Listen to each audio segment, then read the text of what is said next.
Good afternoon mga farmers, magtanim muna tayo ng talong. Ito yung pula natin, 2 buwan na ito. Mabilis ang tanim lang.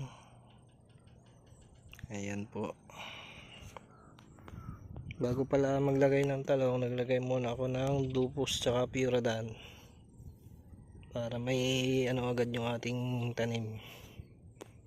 Ayan, saka na lang natin to kukultivate pag malago-lago na.